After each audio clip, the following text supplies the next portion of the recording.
It's $1,094,369.13. Investments, state investment pool, general fund, $2,067,528.32. Earned interest of $2,857.36. Debt service account has a balance of 14 cents. Non-refundable debt account has a balance of $1,286.54, or interest of $2.30. For total investment, government investment pool, $2,068,815. Our Thrust State Bank account, as of September 30, general fund, $1,016,229.41, has earned interest of $3,166.76. Money market general has a balance of $11,156.93. Interest earned of $21.96. And our money market fund 46 trust has $1,237.54. Earned interest of $2.44. Total investment, Thrust State Bank, $1,028,623.88. Or total cash investments as of September 30, $3,097,438.88.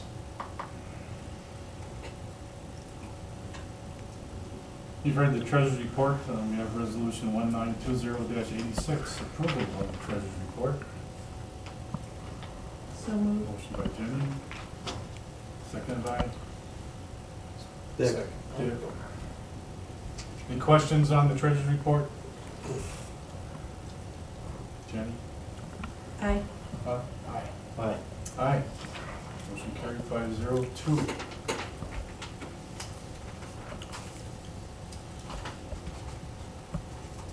Resolution 1920-87, approval of regular semi-monthly bills. Need a motion? So, Motion by Joe. Second. Second by Jim. Questions on the bills?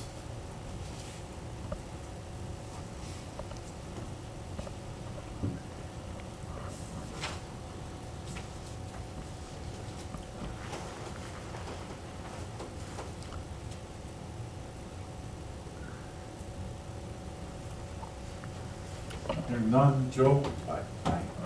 Aye. Aye. Motion carried 5-0-2.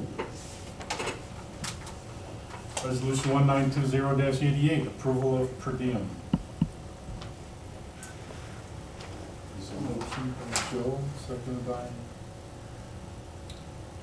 I'll second. Jim? What was the 925?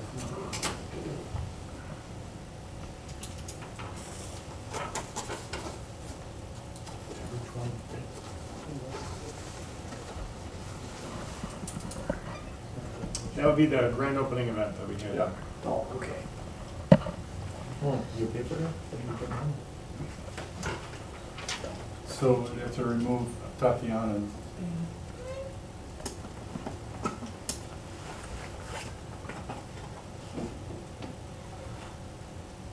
Any other changes?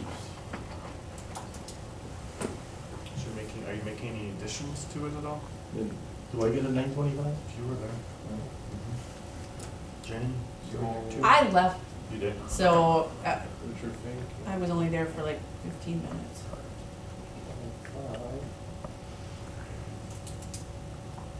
Who made the motion? Joe. Joe and Jim? Jim. Thank you.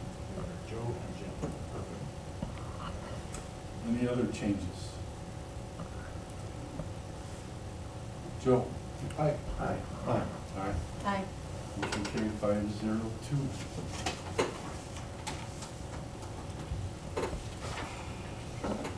Any communications? I have none. None.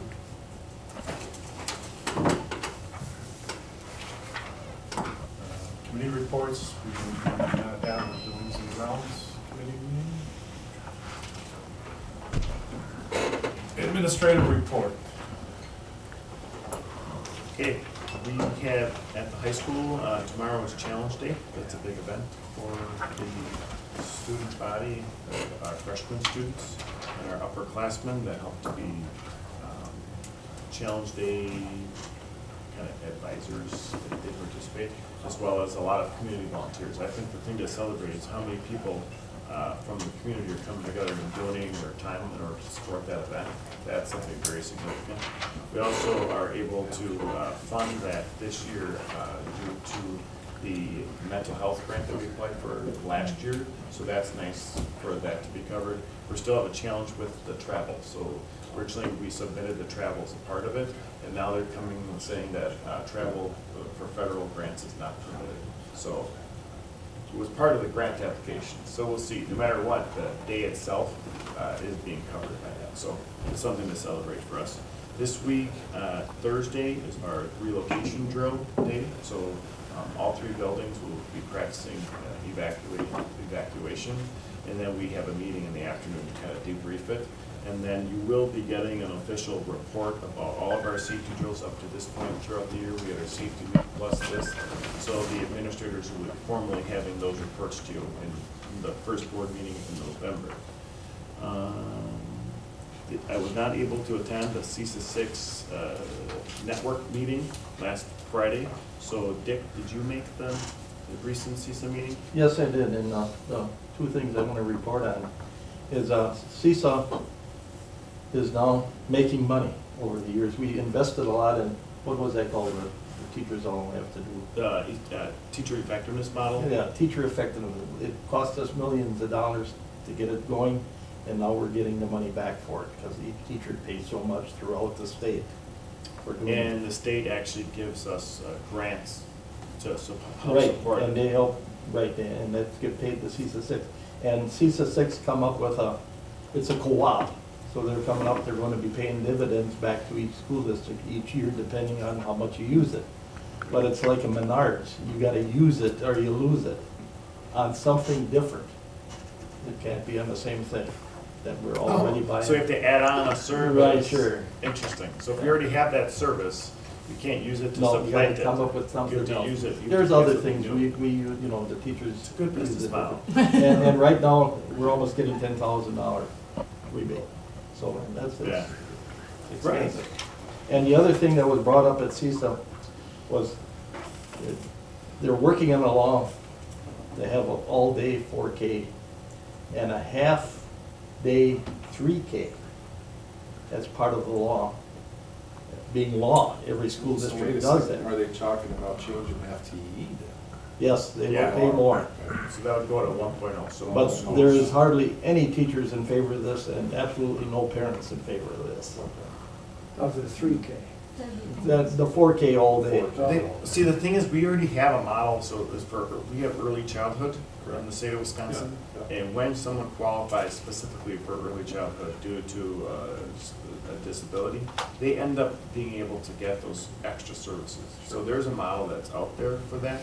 I don't know, I think that stresses out education to think like that. Are our 4-year-olds ready to be for full day? Some are, and many are not. So I would say, wow. Have a teacher comment on it. What do you think of that?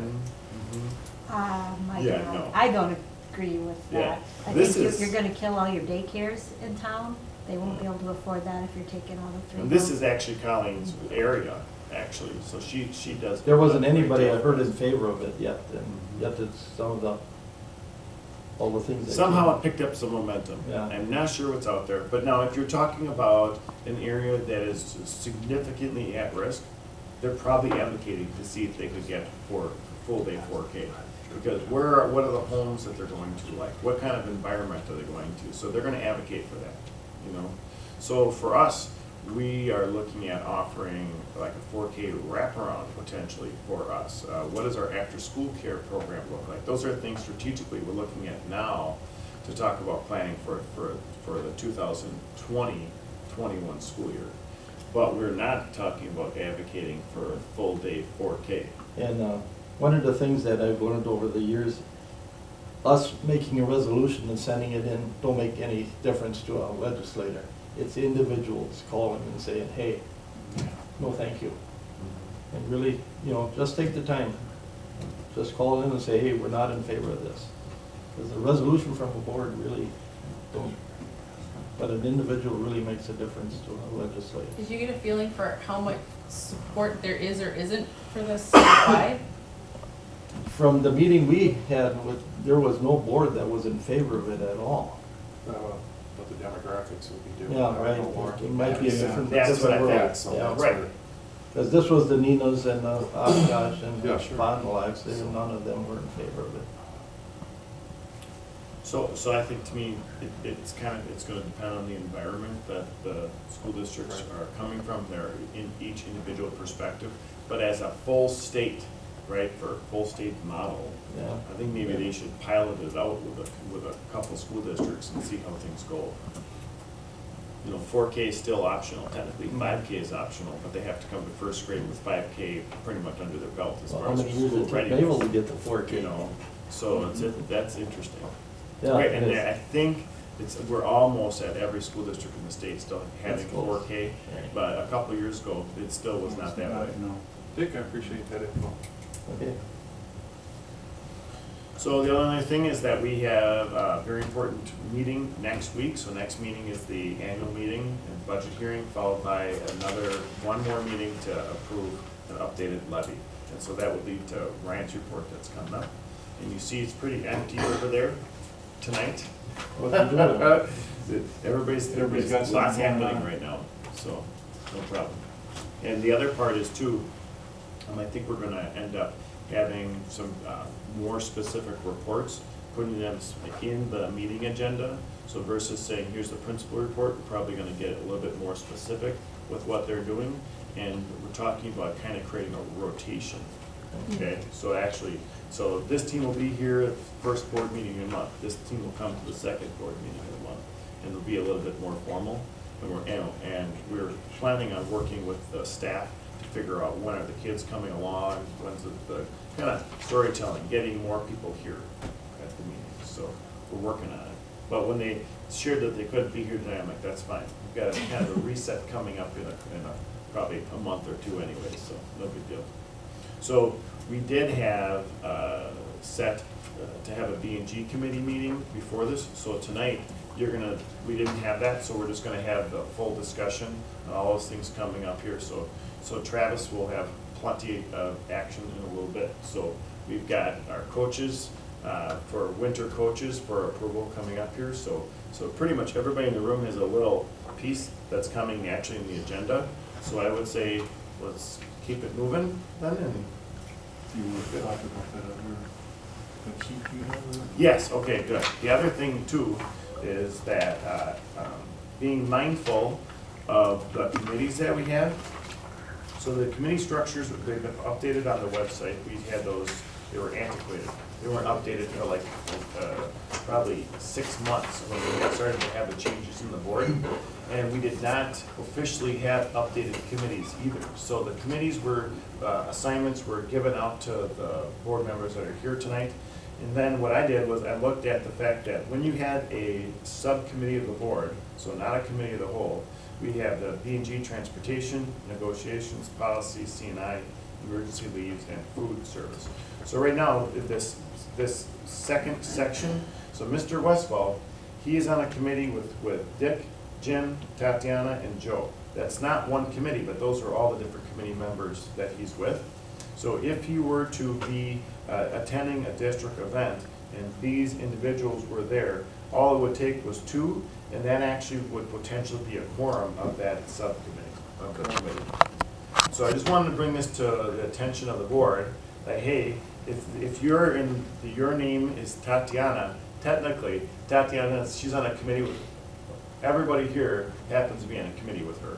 So if she's coming to an event and we believe that we have others that are doing the same thing, we'd be very intentional about not talking about anything related to these committees, number one, and potentially consider posting a potential quorum when it comes down to that. So the others in the blue, they're not on committees, so you would not have a chance of talking about some subcommittee work.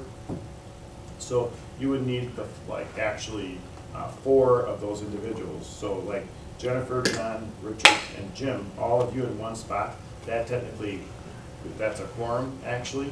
But if there were 3 of those individuals, it would not be. So just something to be mindful. So the committee assignments, actually, we do post, they are official. So we just have to pay attention if there's potential that more of you are, if you're coming together, we would have to post it. So if you're going to a concert and it's And literally, it's pretty easy to mind the law, you can literally post it. Idea would make it for Put it- 24 hours, put it right put it here. right there. So Yeah, right there. where- correct. And So we would just need to so we're know. mindful of it at that point. Me personally, I like to see it on the website. And it's no big deal, it takes 2 seconds, I Yep. think, to do. What about social events? You know, those types of things. Yeah, Yeah, that's- you could, you yep. gotta post them. Yeah. And And we then, have. Like Christmas party. Yeah, Christmas party and stuff, We yeah. post- yeah, there's a few things like going to the conventions and Correct. stuff We like should that. post those. No. No, you don't Oh, you don't have to? You don't have to. And through the meetings that we go to, that are WSB. Correct. So these are more in district. There are some exceptions in the law. But then there's a walking quorum, which nobody has defined to me yet. Just find it. Emails. You can go, you have to be careful, you go to a graduation party. Yeah, you know. any place. If I was to call somebody and then they were to call the next Yeah, person, right. that's what's called a marketing call. So, or if you and I were to talk and then you talk to the next thing, Yeah. and then we kind of go around the table in order Yeah. to talk about an agenda, that's called. You know what I think is actually very beneficial to Mayville is that you meet twice a month as a board. Yeah. Because that really limits the potential for that to occur. Absolutely. Naturally coming together regularly versus when you meet just once a month. A lot happens in a month at times. Absolutely. So. Well, every Monday. We used to get a lot Yeah, of. or every Monday, like the month of Yeah, the month of October. October. That's the worst we've ever had, I think. Yeah. For, I since don't I've think been that's here. ever happened. So. All right, thank you. Ryan, you have a report for us? So I emailed it out last week, I put copies by your chairs, and then Scott has a digital copy. So the revenue limit worksheet numbers populated last week. Every number that we can really forecast to a good degree came in as we had forecasted, like our membership count.